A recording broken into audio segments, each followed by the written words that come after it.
ముఖ్యమైనటువంటిది గ్రహణ సమయంలో మనం ఏం చేయాలి అనంటే పూర్వాభాద్ర నక్షత్రం కుంభరాశిలో జన్మించినటువంటి వాళ్ళు, కర్కాటక వృశ్చిక తుల మకర రాశులలో జన్మించినటువంటి వాళ్ళు, మేషలగ్నం వృషభ లగ్నం మిథున లగ్నంలో జన్మించినటువంటి వాళ్ళు, వీళ్ళందరూ కూడాను చంద్రుడు రాహువు బింబాలను అంటే వెండితో చేసినటువంటి బింబాలను ఒక నెయ్యితో నింపినటువంటి పాత్రలో ఉంచి అందులో ఆవు నెయ్యి పోసి ఈ బింబాలను అందులో ఉంచి ధ్యానం చేసి తిల వస్త్ర దక్షిణాల యుక్తంగా బ్రాహ్మణుడికి లేదా గుళ్ళో ఉన్నటువంటి వాళ్లకు ఎవరికైనా కూడాను మీరు దానం ఇవ్వాలి. దానం ఇస్తున్నటువంటి సమయం లోపల ఈ శ్లోకాలను చదివి ధ్యానం చేసి ఇవ్వండి.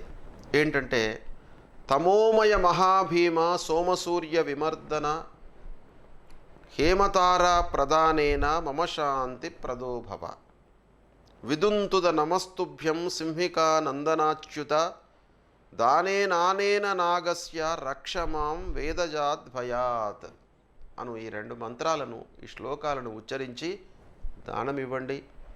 మీ నక్షత్రము రాశి మూలకంగా కలిగేటువంటి దుష్ప్రభావం దూరమవుతుంది.